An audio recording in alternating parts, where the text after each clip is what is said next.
Good morning friend. स्वागत है आप सभी का मेरे यूट्यूब चैनल में। तो आज के इस वीडियो में देखेंगे टॉपिक सामाजिक एवं राजनीतिक जीवन लेक्चर 2। आखिर संविधान की आवश्यकता क्यों होती है हमें। यहाँ दो तीन महत्वपूर्ण बातों की चर्चा करेंगे जिससे यह परिणाम आएगा कि संविधान हमारे लिए क्यों आवश्यक होता है। वैसे तो संविधान आवश्यक बहुत रूपों में होता है हमारे लिए, लेकिन यहाँ दो तीन मुद्दे को देखेंगे। जिन देशों के पास लोकतांत्रिक शासन पद्धति है या राज्य व्यवस्था चुनी हुई है, वहाँ निर्णय प्रक्रिया में नियम तय करने में संविधान बहुत अहम भूमिका अदा करता है। कहने का मतलब है जिन देशों के पास लोकतांत्रिक शासन व्यवस्था है। अब लोकतांत्रिक शासन व्यवस्था क्या होता है? लोकतांत्रिक शासन व्यवस्था ये होता है जिसमें लोग जो होते हैं, देश के जो लोग होते हैं, वो अप्रत्यक्ष रूप से शासन करते हैं। वे जैसा चाहते हैं वैसा ही देश का स्वरूप होता है।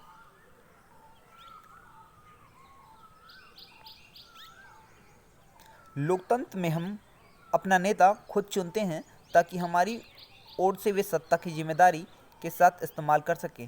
कहने का मतलब है लोकतंत्र जहाँ भी है, लोकतंत्र और जहाँ लोग को स्वतंत्रता है अपने प्रतिनिधि चुनने का, वहाँ वो लोग देश के अलग अलग हिस्सों के लोग अपना प्रतिनिधि चुनते हैं और उन्हें ही सत्ता की बागडोर देते हैं और यही प्रतिनिधि सत्ता का इस्तेमाल जिम्मेदारी पूर्वक करते हैं। फिर भी इस बात की आशंका बनी रहती है कि यह नेता सत्ता का दुरुपयोग कर सकते हैं। प्रतिनिधि चुनने के बाद, लोगों द्वारा प्रतिनिधि अपना चुनने के बाद फिर भी यह डर बना होता है कि ये नेता सत्ता पर बैठकर दुरुपयोग इसका कर सकते हैं।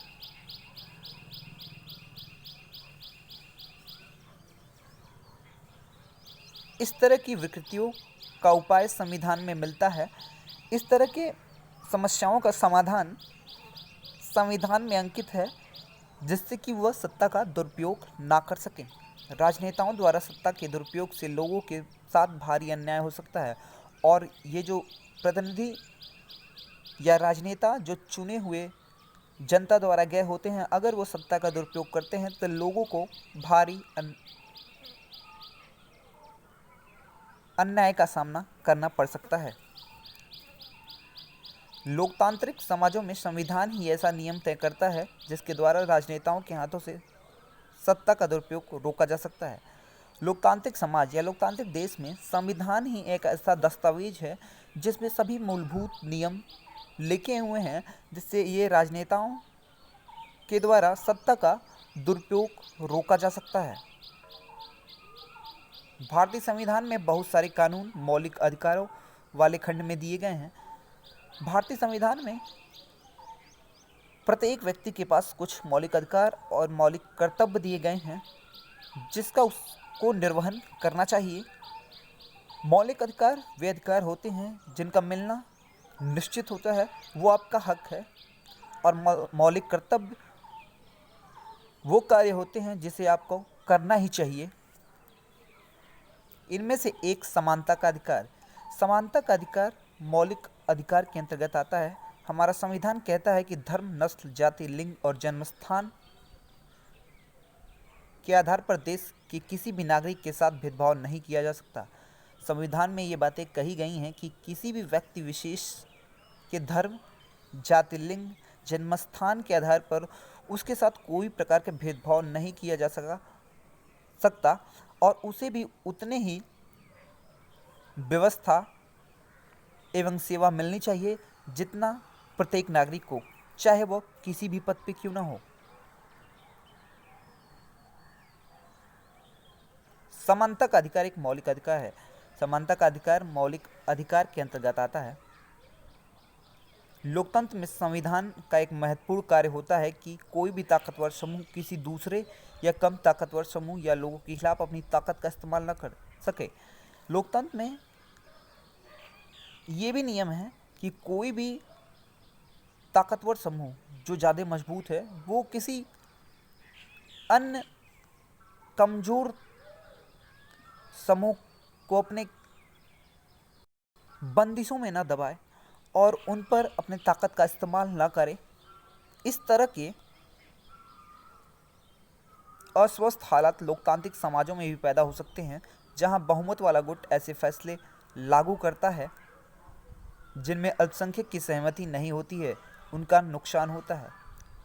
ऐसा लोकतांत्रिक समाजों में, लोकतांत्रिक देशों में भी ऐसी स्थिति पैदा हो सकती है। इस तरह की अस्वस्थ हालात पैदा हो सकते हैं जिनमें बहुसंख्यक गुट अल्पसंख्यक गुट पे एक दबाव बनाता है, जिससे कि अल्पसंख्यक गुट का नुकसान होता है।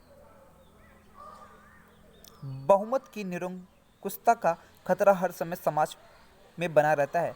कहने का मतलब है, जो भी देश में जिस भी वर्ग के लोग ज़्यादा संख्या में हैं, उनका कम संख्या वाले लोगों पर दबाव का खतरा बना रहता है।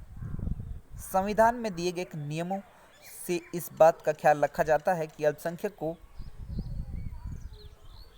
किसी ऐसी चीज़ से वंचित ना किया जाए जो बहुसंख्यक के लिए समान रूप से उपलब्ध है। कहने का मतलब है कि संविधान में ये विशेष रूप से ध्यान रखा जाता है कि जो भी अल्पसंख्यक गुट के लोग हैं वो बहुसंख्यक गुट के इतना सेवाओं का लाभ उठा सकें और उन्हें किसी भी प्रकार से वंचित ना किया जाए। अल्पसंख्यकों पर बहुसंख्यकों के इस निरंकुशता पर प्रतिबंध लगाना भी संविधान का महत्वपूर्ण कार्य है। ये भी एक महत्वपूर्ण कार्य संविधान का हो जाता है कि ये जो निरंकुशता का है अल्पसंख्यक का, जो बहुसंख्यक लगाते हैं उन पे भी लगाम लगाई जा सके। ये दबाव दो प्रकार का होता है। अंतर सामुदायिक, एक ऐसा दबाव जो समुदाय का दूसरे समुदाय के ऊपर होता है। जब दबाव एक समुदाय का दूसरे समुदाय के ऊपर होगा तो वो अंतर सामुदायिक दबाव होगा। अंतर समुदाय दबाव, जब एक ही समुदाय के दूसरे लोग उसी समुदाय पर किसी दूसरे लोग पर दबदबा बनाते हैं, ऐसी स्थिति तब पैदा होती है जब अल्पसंख्यक बहुसंख्यक की बात होती है। तो एक समुदाय अगर बहुसंख्यक है, दूसरा अल्पसंख्यक, तो उसी समुदाय के लोग दूसरे गुट पे जो अल्पसंख्यक होते हैं उस पर दबाव बनाने लगते हैं। ऐसा दबाव अंतर समुदाय दबाव कहलाता है। संविधान का होना आवश्यक इसलिए भी है कि हम खुद को अपने आप से बचा सकें। कहने का मतलब ये है कि कई बार हम किसी मुद्दे पर बहुत तीखे ढंग से सोचने लगते हैं। ऐसा विचार हमारे व्यापक हितों के लिए नुकसानदेह हो सकता है। कहने का मतलब है कि कोई ऐसा मुद्दा हम देखते हैं तो हमें लगता है, देश में कोई भी दल पक्ष सरकार जो होती है, जिसका सरकार देश में वर्तमान समय में चल रहा होता है, तो हमें ऐसा लगता है किसी विशेष मुद्दे पे कि ये सरकार को हटा देना चाहिए या फिर सेना का शासन लगा देना चाहिए। तो संविधान इस तरह की सोच से भी हमें बचाती है। संविधान हमें ऐसी भावनाओं से बचाने में मदद करता है। एक अच्छा संविधान देश की बुनियादी संरचना को इस तरह के उन्माद से बचाता है, इस तरह की सोच से बचाता है, ऐसे प्रावधानों को आसानी से पलटने नहीं देता।